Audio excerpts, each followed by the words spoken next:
أترى حين أفقأ عينيك ثم أثبت جوهرتين مكانهما، هل ترى هي أشياء لا تشترى.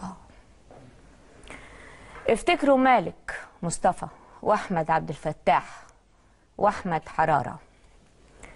افتكروا وما تنسوش.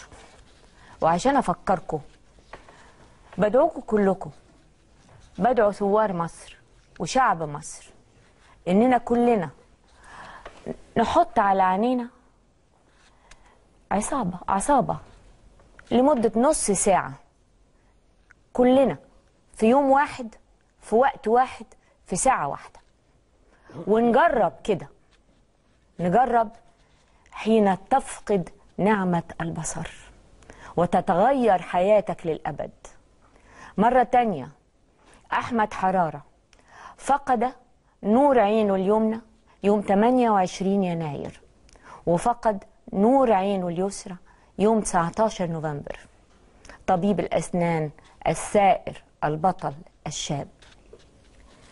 قلت أفكركم بمناسبة إشاعة إخلاء سبيل قناص العيون، بمناسبة الأستاذ هتلر الشرطة اللي عامل على الإنترنت موقع بيأدب فيه الشعب المصري، وبيقول الشعب المصري ده غريب قوي،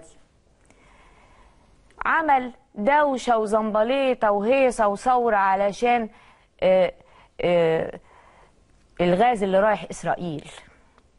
أنا الحقيقة مش قادرة أحكي لكم الحكاية من كتر ما هي شيء مؤلم، وكمان لأني مش متعودة أفقد نور عيني. الأستاذ هتلر الشرطة بيقول للشعب المصري ده غريب قوي، بتعترضوا على توريد الغاز لإسرائيل وزعلانين قوي. استوردنا لكم على تصدير الغاز لإسرائيل، فاحنا استوردنا لكم الغاز المسيل للدموع خفيف الدم. جربوا نختار كلنا نص ساعة في يوم وفي نفس الساعة الشعب المصري يحط دي على عينه ويجرب كده ما يشوفش، لأن الشعب المصري بيشوف كويس قوي. نداء لأطباء عيون مصر، أناشدكم جميعا أيها الأطباء ملائكة الرحمة، أطباء عيون مصر، أناشدكم أن تتولوا وتتطوعوا وتتبرعوا بوقتكم والتعليم اللي اتعلمتوه ومهاراتكم لعلاج مصابي الثورة. الفكرة دي الحقيقة أنا امبارح بعد ما روحت من البيت من البرنامج الساعة 12 بالليل وجدت على التويتر استغاثة من شاب من الثوار بيطلب، بيقول حد يساعدني، عندي مصابين كتير بعيونهم ومش لاقي مساعدة ومش عارفين نلاقي حد يعالجهم.